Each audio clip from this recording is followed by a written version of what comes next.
Saludos cordiales, amados hermanos y amigos que siempre sacan un buen tiempo de adoración y reflexión con la palabra en el corazón. En esta unidad segunda, que se titula El Evangelio y la Libertad, vamos a estudiar la lección número 5. La lección número 5 tiene como título La entrada triunfal. El texto bíblico se encuentra en Mateo 21, los versos del 1 al 11. Y el texto áureo se encuentra en Mateo 21, 5 y dice así: en el nombre del Padre, del Hijo y del Espíritu Santo. Amén. Decid a la hija de Sión, tu rey viene a ti, manso y sentado sobre un asno, sobre un pollino, hijo de animal de carga. Esta lección tiene 3 objetivos. Perdón. El primero es considerar qué tipo de respuesta espera el Señor de sus discípulos y creyentes cuando se les encomiendan tareas para adelantar el reino de Dios. El segundo es reflexionar en cómo Jesús nos moldea el paso de la palabra a la acción al momento de transformar costumbres y maneras de pensar.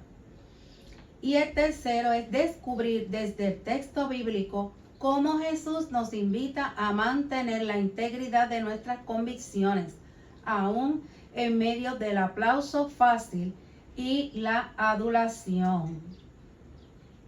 Esta lección tiene 2 palabras de vocabulario que vamos a repasar. La primera es Hosana.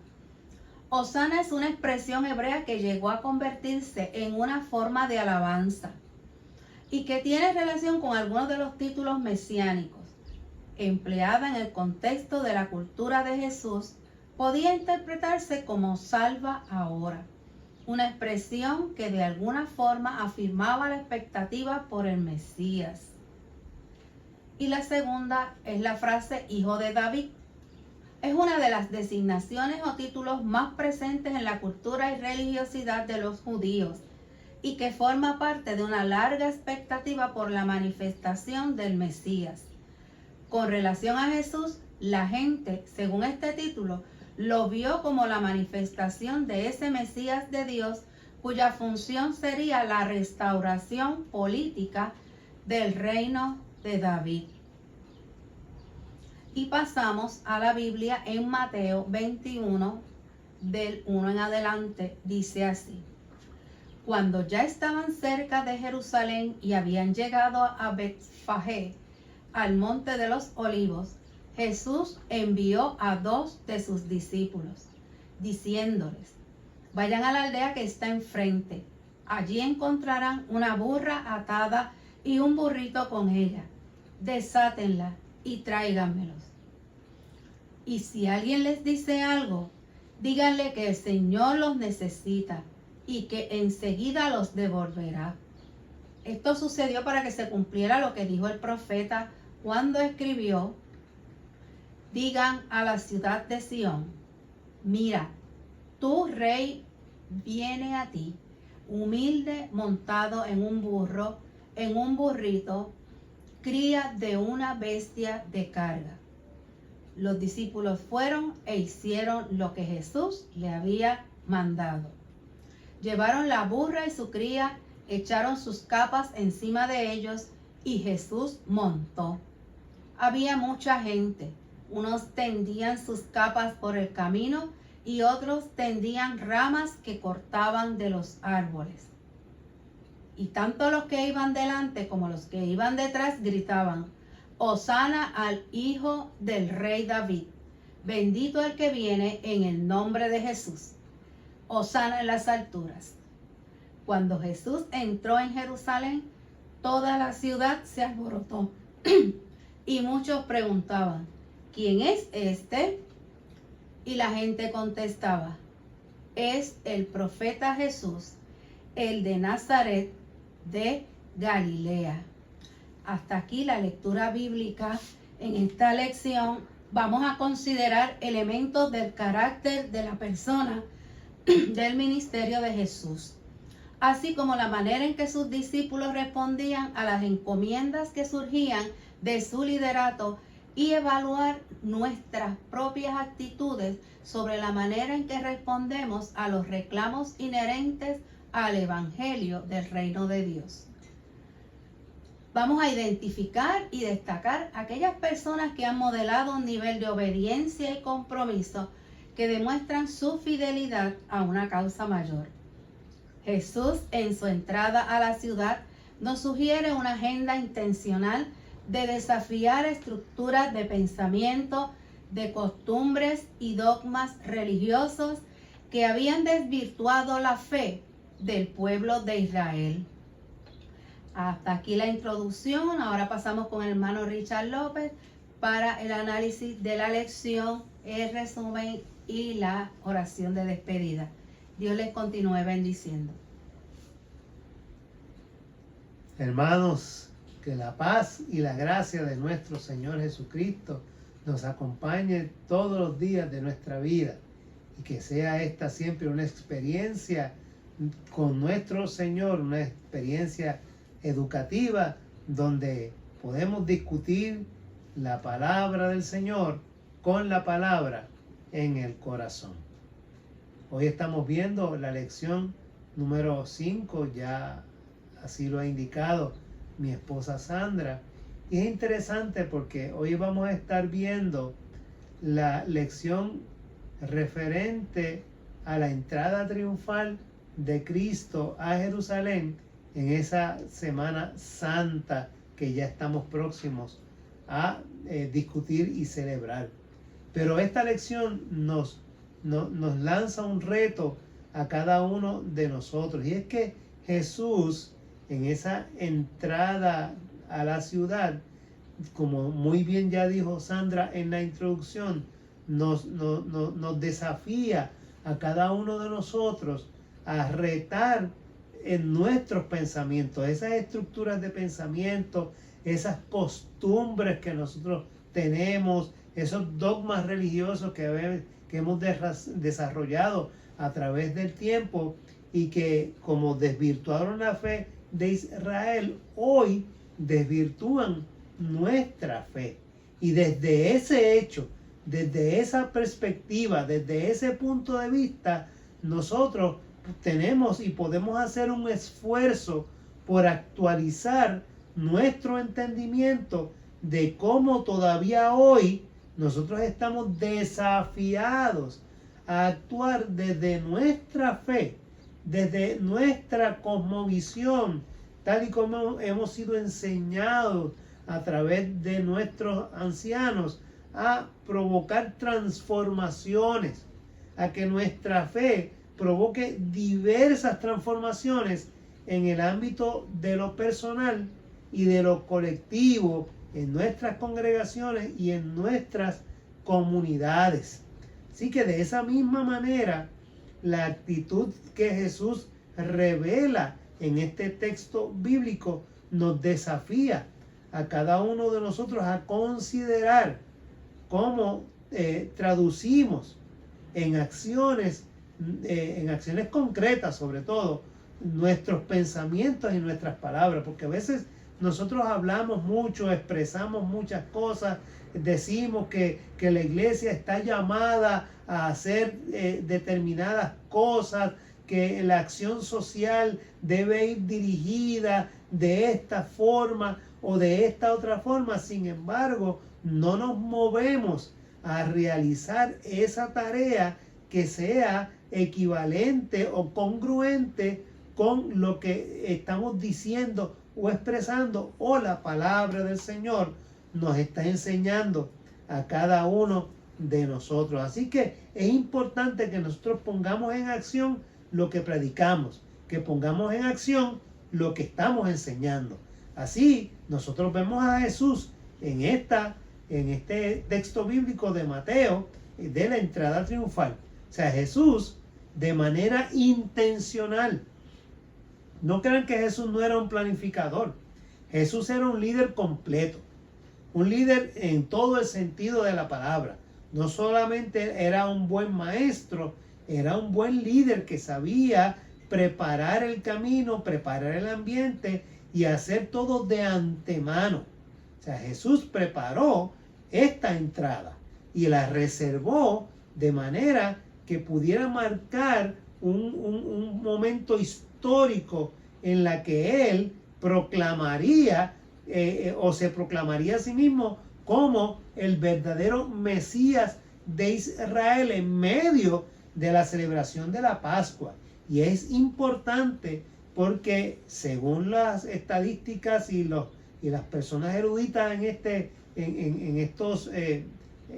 sentido, se piensa que en Jerusalén, en este momento histórico de Jesús, habrían más de 1 millón de personas. O sea, había mucha gente porque la ley exigía a todo varón judío que tenía que celebrar la Pascua en Jerusalén, y a todo el que estaba a una distancia, de acuerdo como la ley lo exigía, tenía que llegar a Jerusalén. Pero no solamente estaban obligados ese grupo de personas, sino que también había peregrinos judíos de la diáspora, gente que vivía en otros países que llegaban, otros simpatizantes también, no necesariamente judíos, sino los que fueron llamados prosélitos, que no eran judíos, pero se convirtieron al judaísmo y también peregrinaban para llegar a Jerusalén. O sea, estamos hablando de una cantidad grande de personas, 4 o 5 veces más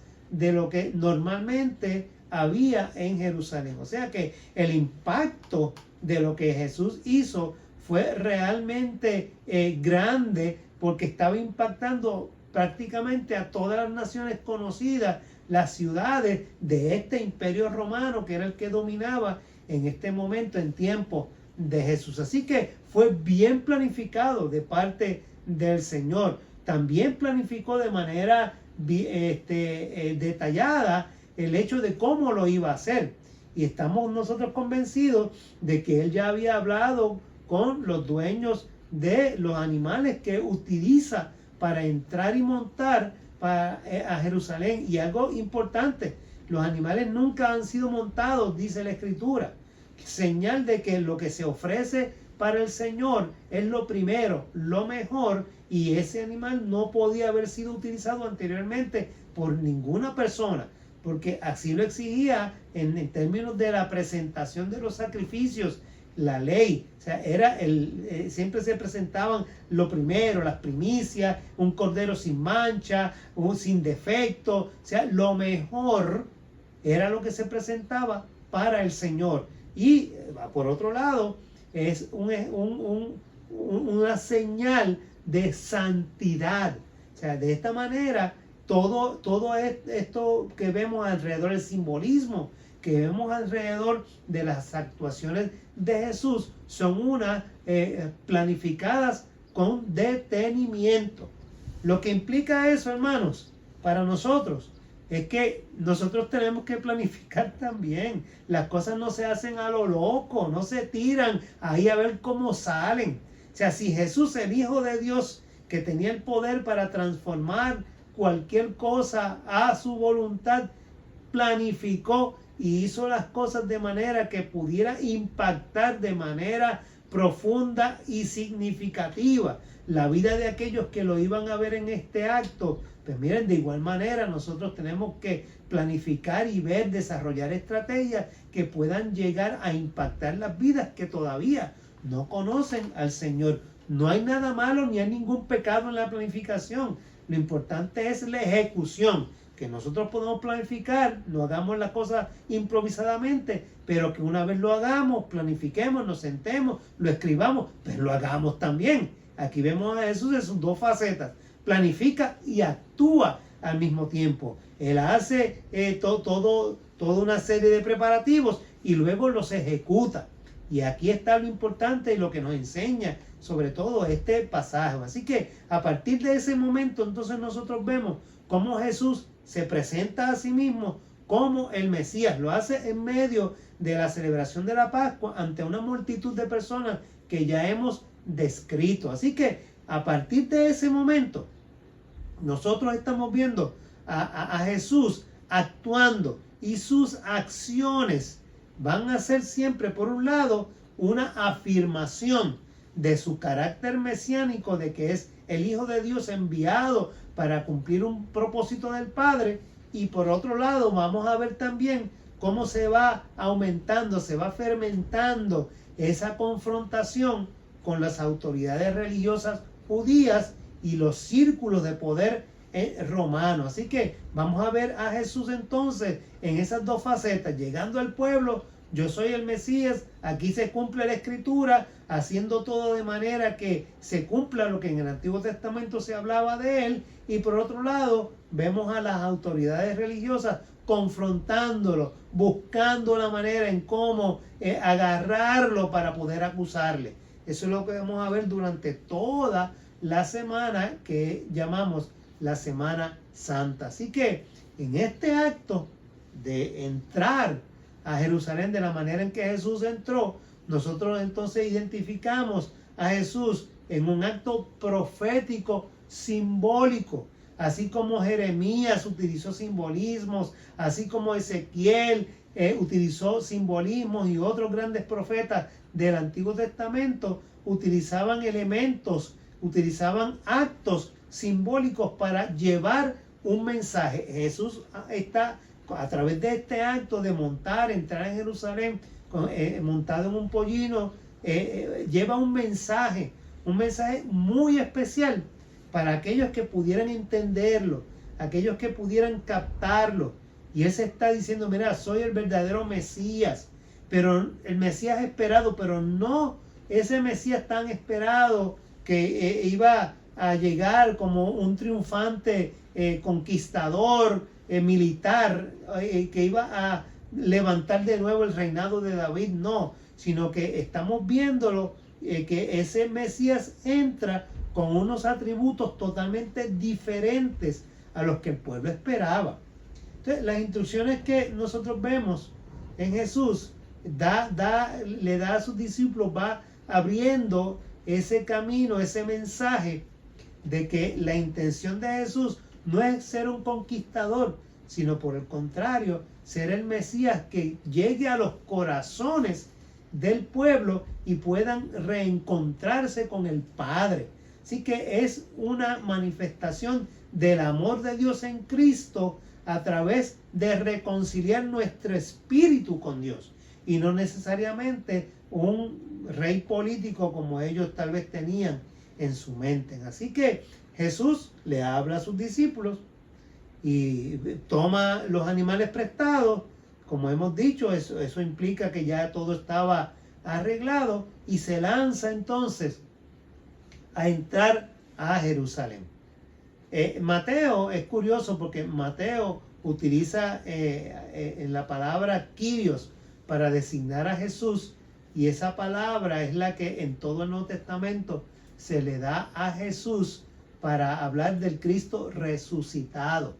De hecho, en Filipenses capítulo 2, ese himno precioso que el apóstol Pablo escribe, donde dice, allá pues en vosotros este mismo sentir que hubo en Cristo Jesús, Pablo utiliza la palabra Kyrios, o sea, está diciendo que Él es el Señor, y delante del Señor se doblará toda rodilla y toda lengua confesará que Jesucristo es el Señor, para la gloria de Dios Padre. O sea que ya en la iglesia primitiva reconocen a Jesús no solamente como Dios, sino como el único Señor que chocaba frente a las autoridades romanas que establecían que el emperador era el Señor. No, Cristo es el Señor.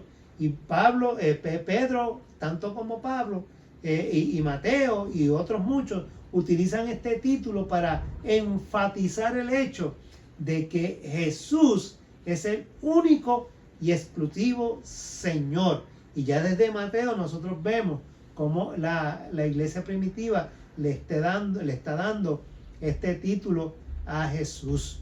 Así que, y lo vemos en todo el resto del Nuevo Testamento, como hemos dicho, en relación al Cristo resucitado. Aquí le vemos en este pasaje cómo se indica entre la gente, mira, aquí viene tu rey, el rey, bendito el que viene en el nombre del Señor. Y esa indicación de que tu rey viene a ti manso, sentado sobre un asno, marca la diferencia que ya hemos mencionado.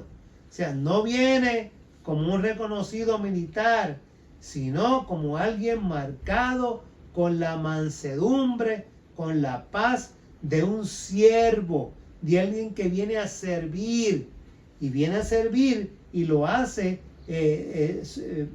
a través de motivado en ese sentido, porque una autoridad superior es quien le ordena.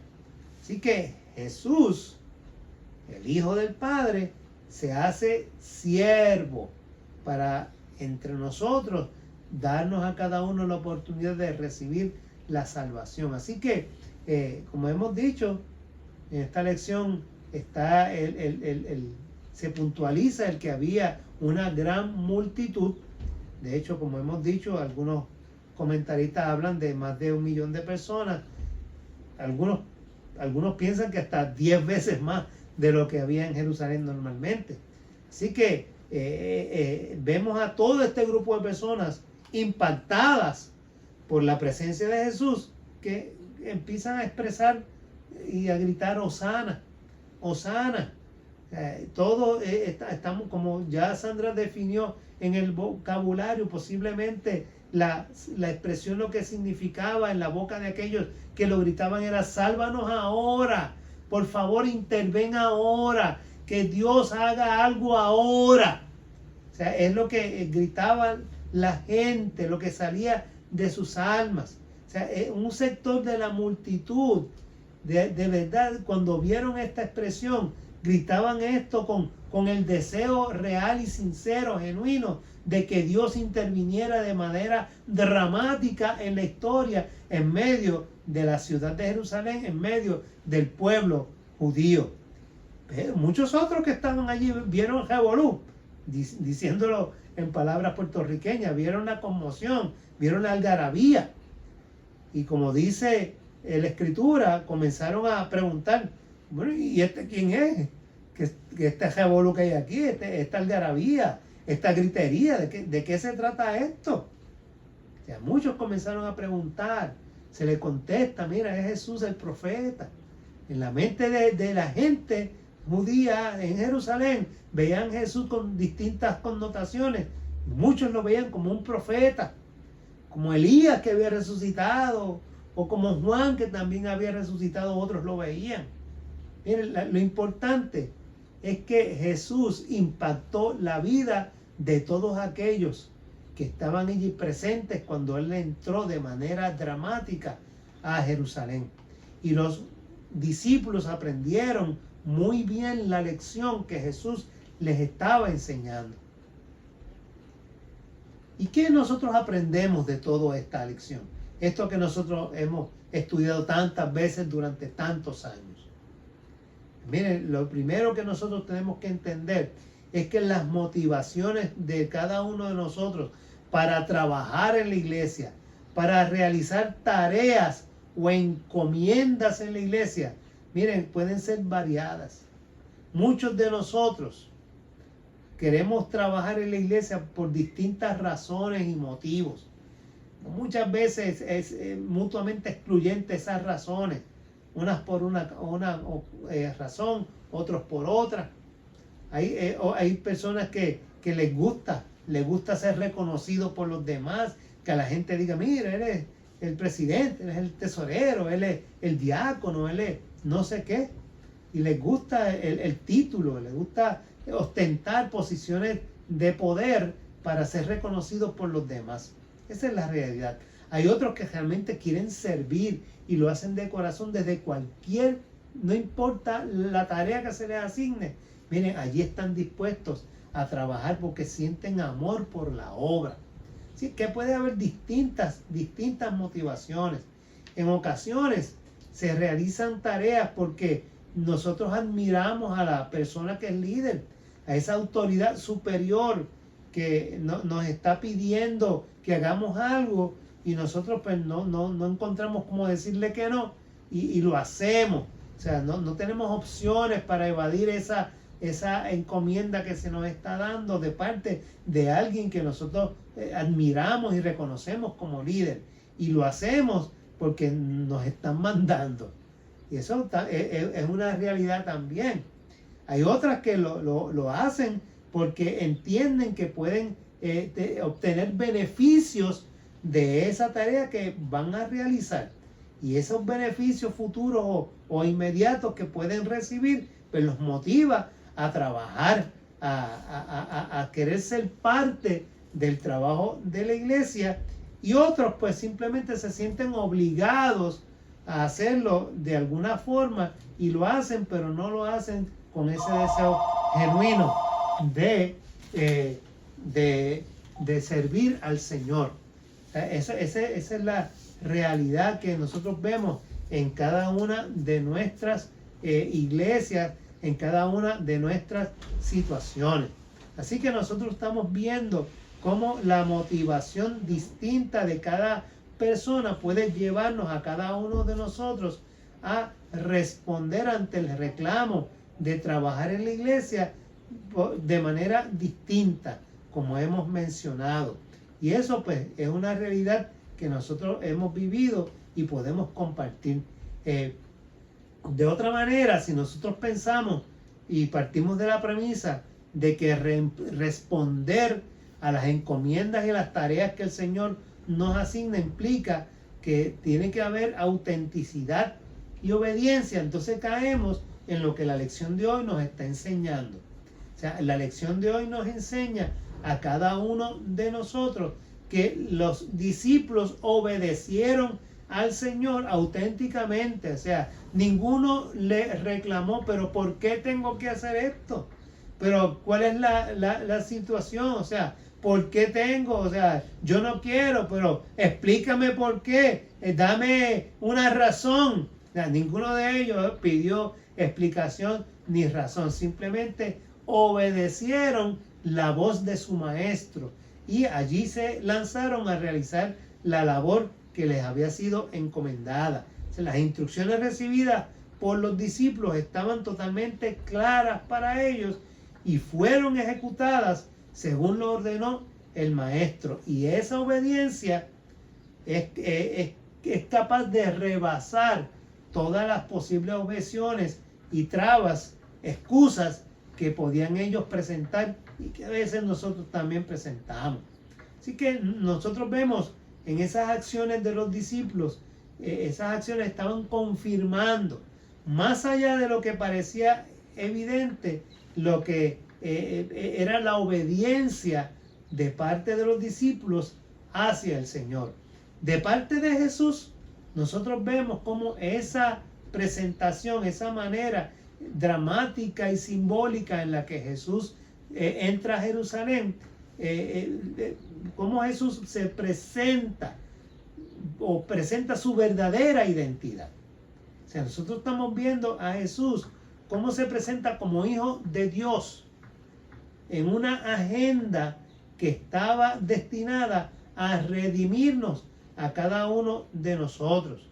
Una agenda que no podía ser realizada por el Mesías que ellos esperaban, que ellos tenían en la mente, ese Mesías conquistador militar. No, la agenda de redención que Jesús tenía por orden del Padre tenía que ser realizada de esta manera. Tiene que llevarse a cabo esa tarea de una manera directa, que el pueblo fuera impactado, y de parte de Jesús tenía que haber una fuerte convicción sobre lo que era su identidad, o sea, Dios encarnado, una obediencia radical a la voluntad del Padre y sobre todo a la encomienda que había recibido de parte de Dios y una investidura, o sea, el poder del Espíritu Santo para poder realizar esa tarea encomendada. Fíjense ustedes todo lo que Jesús representa y expone en ese mensaje que lanza a través de este acto profético, simbólico de la entrada triunfal a Jerusalén. Así que no había espacio para distracciones y no había espacio para incongruencias. Era la hora de comenzar a mover la conciencia colectiva del pueblo, a mirar esas ideas, esas visiones, esas actitudes que mantenían desorientado al pueblo y reconfigurar toda esa forma de mirar al Señor desde una perspectiva auténtica, con unos propósitos auténticos, unos propósitos de redención que venían por parte de Dios. Así que, ¿qué nos queda a nosotros? A nosotros nos queda que estamos desafiados a entrar en las distintas ciudades. Somos desafiados a combatir estilos de vida, visiones del mundo distintas a lo que la Escritura señala, concepciones sobre la espiritualidad, a esos diseños socioeconómicos, estructuras de relaciones humanas distintas a lo que la Biblia establece. O sea, cada una de estas y muchas otras ciudades nos desafían a responder desde nuestra fe con la autenticidad, la conciencia de identidad y una voluntad proactiva tal y como Jesús lo tuvo. Así que en este mundo que estamos viviendo, nosotros estamos llamando a ser contraculturales. O sea, si la cultura, la costumbre y las leyes y todo lo demás está impulsando a la sociedad a asumir ciertos estilos de vida socioeconómicos, sociales, pensamientos, relaciones humanas, estilos de relaciones humanas distintos, a tolerar ciertas conductas, a ser inclusivos, que es la famosa palabra que se está usando ahora, contrario a lo que dice la Escritura misma.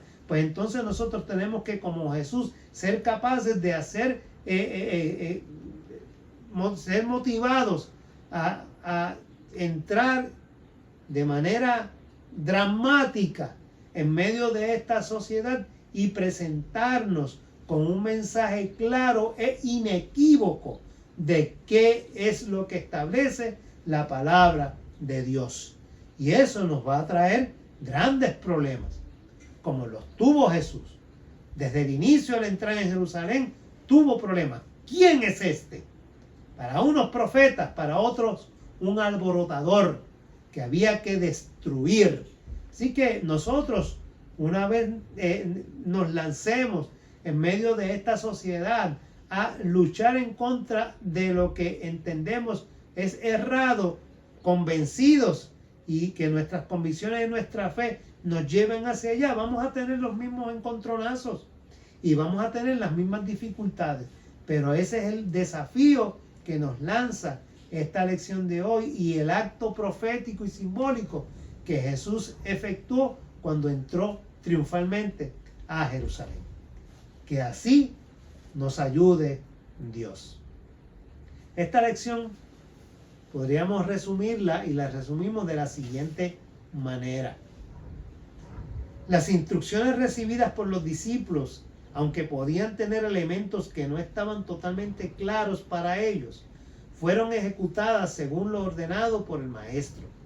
Esa obediencia capaz de rebasar posibles objeciones era la muestra del tipo de respuesta que se produce cuando se ha anclado en la espiritualidad de la persona la certeza de estar actuando al servicio de una causa superior. En este caso, el avance de la buena noticia del Evangelio. En el ministerio de Jesús y en su persona, su proyecto de redención al nombre de Dios y su radical disponibilidad para implementarlo estaban tan profundamente enraizados en su ser que no había espacio para distracciones inconsecuentes. Era la hora de comenzar a remover de la conciencia colectiva del pueblo ideas, visiones y actitudes que lo mantenían desorientado de los auténticos propósitos de redención por parte de Dios. El contenido de esta lección nos convoca a plantearnos varias preguntas, entre ellas: ¿cómo buscaré enriquecer mi vida espiritual para que las situaciones de aflicción se puedan transformar en lecciones de vida que potencien mi fe y mantengan viva en mi memoria el acompañamiento de Dios, el poder que realmente manejaba y adelantaba todo este entretejido de decisiones y acciones. Era el Dios de Israel, que sin duda alguna era el protagonista de todo ese impulso de liberación del pueblo. Qué maravillosa lección, qué enriquecedora, viéndola desde esta otra perspectiva tan distinta que a lo mejor antes no habíamos analizado. Así que damos la gloria al Señor por lo que Él nos ha enseñado a través de este pasaje en el día de hoy, y que quiera Dios podamos nosotros profundizar en ella y sobre todas las cosas poner por obra lo que aquí se ha dicho y se ha enseñado. La oración con la que terminamos esta lección nos dice de la siguiente manera: Señor y Dios, que te manifiestas en la historia humana, ayúdanos a mantener viva en nuestra espiritualidad la memoria de las grandes intervenciones tuyas a favor de tu pueblo. Permite que al enfrentar experiencias de aflicción podamos mantener vigente una espiritualidad que sea y que vea oportunidades de crecimiento y desarrollo en la fe. Ayúdanos a tener confianza plena en tu palabra y en tus promesas. Te lo pedimos en Jesucristo, en quien oramos. Amén, amén, amén. Que la paz y la gracia de nuestro Señor Jesucristo les acompañen hoy, mañana y siempre. Nos vemos en la próxima.